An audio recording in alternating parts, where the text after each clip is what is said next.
আর্জেন্টিনার হয়ে স্কোর কে করবে এটা যখন সবচেয়ে বড় প্রশ্ন মেসি ছাড়া, ঠিক তখন আর্জেন্টিনার হয়ে গোল করার স্কোর করার জন্য মেসি ছাড়া আরো 7 জন অলরেডি তাদের প্রুভ করে দিয়েছেন।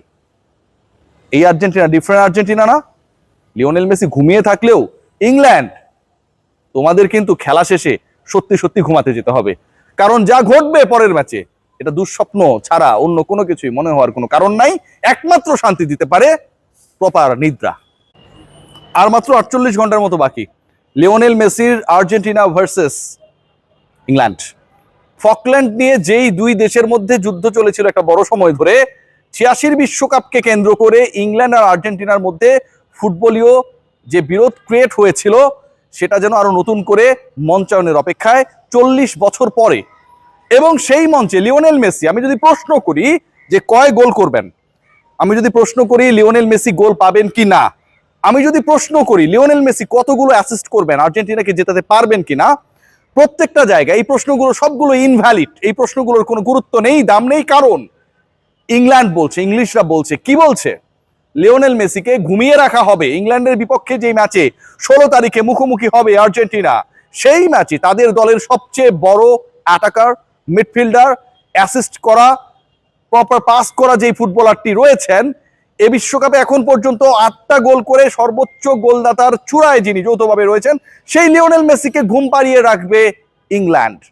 ইংল্যান্ড থেকে বলা হচ্ছে, ইংলিশ গ্রেটরা এটাও বলছেন, ইংল্যান্ডের সাথে পেসে পেরে উঠবে না Argentina. So England is going to get the final spot for the upcoming final on 19th। Let's see what happen. তার আগে আর্জেন্টিনাকে নিয়ে কয়েকটা পয়েন্টে আলোচনা করতে হবে ভাই। আর এই যে মেসিকে আটকে রাখা, মেসিকে ঘুম পাড়িয়ে দেওয়ার আলোচনাটা কেন আসছে, সিরিয়াসলি এটা নিয়ে একটা সিরিয়াস ডিসকাশন দরকার আছে। প্রথম কথা যেটা, if you look at the team, ইংল্যান্ডের দিকে যদি লক্ষ্য করেন আপনি, আর্জেন্টিনার দিকে যদি লক্ষ্য করেন, তাহলে কয়েকটা পার্টিকুলার পয়েন্ট সামনে আসবে। 1 নাম্বার পয়েন্ট, এই আর্জেন্টিনা কি মনে হয় না যে একটু ডিফারেন্ট আর্জেন্টিনা? যে আর্জেন্টিনা গত 9 দিনে 3টা ম্যাচ খেলেছে, প্রচন্ড ধকল গেছে। যে আর্জেন্টিনা এই 9 দিনে 3 ম্যাচ খেলা দলের সবচেয়ে সিনিয়র ক্যাম্পেইনার লিওনেল মেসি, 39 বছর পেরিয়ে 40-এ পা দেয়া লিওনেল মেসি, তিনি এই 3 ম্যাচেই ফুল টাইম মাঠে ছিলেন, যার 2টা ম্যাচে তিনি ছিলেন প্রায় 130 মিনিটের মতো, কারণ এক্সট্রা টাইমে ম্যাচ করিয়েছিল। এই আর্জেন্টিনা কি একটু মনে হয় না যে ডিফারেন্ট আর্জেন্টিনা? যে আর্জেন্টিনা গত ম্যাচে মিডফিল্ডার সরিয়ে 4 জন অ্যাটাকার মাঠে নামিয়েছিলেন, এবং ওই 4 জন অ্যাটাকার যখন অ্যাটাকিং রোলে ছিলেন এগেইনস্ট সুইজারল্যান্ড, টালমাটাল অবস্থা তৈরি হয়েছিল। Swiss defence ভেঙেছিল। 10 মিনিটের মধ্যে আর্জেন্টিনা, 110 মিনিটে মাত্র 1 গোল করা আর্জেন্টিনা শেষ 10 মিনিটে 2 গোল তুলে নিয়েছিলেন। এই আর্জেন্টিনা কি একটু ডিফারেন্ট মনে হয় কি না? যে আর্জেন্টিনা বিশ্বকাপ শুরুর আগে ইনজুরি জর্জর ছিল, ইন্টার মায়ামির হয়ে লাস্ট ম্যাচটা লিওনেল মেসি কেন খেলতে গেলেন সেই প্রশ্ন ছিল সবার মুখে। বিশ্বকাপের উদ্বোধনী ম্যাচে আলজেরিয়ার বিপক্ষে আর্জেন্টিনার হয়ে লিওনেল মেসি মাঠে নামবেন কিনা সেই বিতর্ক ছিল তুঙ্গে। বারবার স্ক্যালোনিকে সেই প্রশ্ন করা হলে তিনি বলেছেন মেসি নামবেন, শুরু থেকে খেলবেন, পুরো সময় খেলবেন। মানে ইনজুরি কনসার্ন ছিল। এমি মার্টিনেজ ইনজুর ছিলেন, কয়েকটা ম্যাচ ইনজুরি নিয়ে খেলেছেন, ইনজুরিতে আলভারেজের নামও এসেছে। এর বাইরে আরো অনেকেই রয়েছেন, বড় তারকা না কিন্তু ওই 26 সদস্যের দলে রয়েছেন, ইনজুরি কনসার্ন ছিল। সেই আর্জেন্টিনা এখন টোটালি ইনজুরি ফ্রি, হসপিটালের বেডে পরিণত হওয়া আর্জেন্টিনার camp, end of the day is a very happier family. এই আর্জেন্টিনা, এই সুস্থ সবল ইনজুরি মুক্ত আর্জেন্টিনা, 120 মিনিট পর্যন্ত ম্যাচ টেনে নেয়া, 39 বছর মেসির পুরো সময় মাঠে থাকা আর্জেন্টিনা, এই আর্জেন্টিনা কি ভিন্ন আর্জেন্টিনা কি না? So if this Argentina is a different Argentina than their starting campaign, then you have to pay your full respect to them. এই আর্জেন্টিনাকে ঘুমিয়ে রাখার কথা, এই আর্জেন্টিনাকে স্পিড দিয়ে কাবু করার কথা তখনই আসছে যখন ultimately England under pressure. England under pressure, yes, England under pressure. কেন আমি বলছি? আপনি যখন প্রেসারে থাকবেন তখন আপনি আপনার অপোনেন্ট নিয়ে অনেক কথা বলবেন। আমি একটু স্টেটমেন্টগুলো নিয়ে যেতে চাই, এবং এই স্টেটমেন্টগুলো নিয়ে আলোচনা করলে 3-4টা পয়েন্ট আসে। Number 1, what actually the statement given by Lionel Scaloni regarding English football and their attack?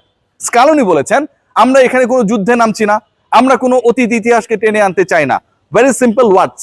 And then he finished like this, that it's another game and this game is very much important for us to win. অনেকটা এরকম ভাবেই Scaloni বলার চেষ্টা করেছেন পেশাদার coach হিসেবে, যেভাবে বলা দরকার। আর্জেন্টাইন কোনো গ্রেটকে দেখেছেন যে ইংল্যান্ডকে দুমড়ে দেবে, মুচড়ে দেবে, তাদেরকে বোতলবন্দি করে রাখবে, বেলিংহামরা গোল করতে পারবে না, হ্যারি কেইন যত বড় আলো জ্বালাক না কেন ইংল্যান্ডের স্বপ্নের বাতাসে সেখানটা আসলে তার কোনো কাজ আসবে না? দেখেছেন? দেখেন নাই। বাট ইংল্যান্ড থেকে বলা হচ্ছে, ইভেন এই হ্যারি কেইনও এই আলোচনায় এসেছে, তিনি বলেছেন যে আমরা আগের ম্যাচেস গুলো আমাদের অ্যাজ পার অ্যাবিলিটি খেলতে পারি নাই। অথচ বলা হচ্ছে ইংল্যান্ড যে টপ 4-এ গেছে এটাই মিরাকেল এবারের বিশ্বকাপে, এত দূর পর্যন্ত তারা এসেছে। আসলেই তো অ্যাজ পার দেয়ার অ্যাবিলিটি খেলতে না পারা দলটা হচ্ছে তাদের প্রতিপক্ষ আর্জেন্টিনা। যেভাবে আপনি এক্সপেক্ট করেন এভরি ডে আপনি লাস্ট মোমেন্টে উইন, শেষ আধা ঘন্টার ক্যামিও, বদলি হিসেবে সুপার সাব ফুটবলারদের গোল, লিওনেল মেসির অ্যাসিস্ট্যান্স, এই যে ঘটনাগুলো ঘটে লাস্ট 20-30-15 মিনিটসে, এই ঘটনাগুলো কি ইন্ডিকেট করে দ্যাট আর্জেন্টিনা তাদের আগের সময়টা প্রপার ফুটবলটা খেলতে পারে নাই। এবং এই আগের সময়টা যে আর্জেন্টিনা প্রপার ফুটবলটা খেলতে পারে নাই, সেই আর্জেন্টিনা এবার প্রপার ফুটবল খেলতে চায়। ইংল্যান্ড বলছে তারা নাকি তাদের সেরাটা দিতে পারে নাই, অথচ বলা হচ্ছে এটাই সবচেয়ে বড় miracle that they got the top 4 spot. So ইংলিশরা they are under pressure. You forget about your nation, your players. You just think that someone like Lionel Messi, someone named Lionel Messi, তিনি হচ্ছে আপনার বিপক্ষে খেলতে নামবেন। এবারের বিশ্বকাপে একটা দলকে একলা পায়ে, একলা জাদুতে, একলা হেঁটে চলা এভাবে টেনে তুলেছেন যেই ফুটবলারটা, যাকে ভয়েড করে দেওয়ার একটা প্রবণতা ছিল অনেকের মনে, সেই লিওনেল মেসি আর্জেন্টিনার হয়ে মাঠে নামবেন। এন্ড আপনি ইংল্যান্ড, আপনি আন্ডার প্রেসার। যখন আপনি বলবেন লিওনেল মেসিকে আমরা ঘুম পাড়িয়ে রাখবো, মানে আপনি আন্ডার প্রেসার। যখন আপনি সত্যি সত্যি লিওনেল মেসিকে ঘুম পাড়িয়ে রাখতে চাইবেন, স্টাবলিশ করতে চাইবেন, এবং ডেফিনেটলি এটা আপনার প্ল্যানের অংশ। আপনি ডেম্বেলে এন্ড একই সাথে কিলিয়ান এমবাপ্পেকে নিয়ে আলাদা আলাদা প্ল্যান করতে পারেন, বাট আর্জেন্টিনাকে নিয়ে প্ল্যান করতে গেলে you have to make your plan regarding Lionel Messi. আপনাকে করতে হবে ভাই। সো ওই প্ল্যান যখন করবেন, আবার অ্যানাউন্স করবেন আপনি দ্যাট লিওনেল মেসিকে আমরা ঘুমিয়ে রাখবো, ইট মিনস আপনি চাপে, আপনি প্রেসারে। এবং এটা করতে গিয়ে আপনার কি হতে পারে জানেন? লিওনেল মেসিকে আটকাতে গিয়ে, গার্ড দিতে গিয়ে, স্টপ করতে গিয়ে ইংল্যান্ডের পুরো ডিফেন্স লাইন আপ জাস্ট চিচিং ফাক হয়ে যাওয়ার চান্স রয়েছে। কেন? খেয়াল করে দেখবেন আর্জেন্টিনা এখন পর্যন্ত যে 6টা ম্যাচ খেলেছে, total number of goals they scored 17, একটা ওন গোল। রোমেরোর সেই গোলটা ছিল হচ্ছে, যদিও তার হেডার থেকে এসেছিল, ওন গোল বলা হচ্ছে, সেটা বাদ দিয়ে 16টা গোল আর্জেন্টাইনরা করেছে। ডিসকাশনটা শুনুন। এবং এই 16টা গোলের মধ্যে লিওনেল মেসি করেছেন একলাই 8টা। আপনারা কি জানেন বাকি 8টা গোল কারা করেছে? আর্জেন্টিনার হয়ে বাকি 8 গোল করেছেন 7 জন ফুটবলার। 7 জন স্কোরার রয়েছে আর্জেন্টিনা দলে এক্সেপ্ট লিওনেল মেসি, এবং আর্জেন্টিনার এই 16 গোলে ওই 7 জন মিলে 8টা গোল করেছেন। মানে ক্যাপাবিলিটির জায়গাটা এখানটায়। ম্যাকালিস্টার গোল করেছেন, রোমেরো গোল করেছেন, আলভারেজ গোল করেছেন, মার্টিনেজ গোল করেছেন, লো সেলসো গোল করেছেন। যারা গোল করেছেন এই তারা দে আর ক্যাপেবল টু স্কোর। একটু অন্যভাবে দেখি, আর্জেন্টিনার হয়ে স্কোর কে করবে এটা যখন সবচেয়ে বড় প্রশ্ন মেসি ছাড়া, ঠিক তখন আর্জেন্টিনার হয়ে গোল করার, স্কোর করার জন্য মেসি ছাড়া আরো 7 জন অলরেডি তাদের প্রুভ করে দিয়েছেন। এই আর্জেন্টিনা ডিফারেন্ট আর্জেন্টিনা না।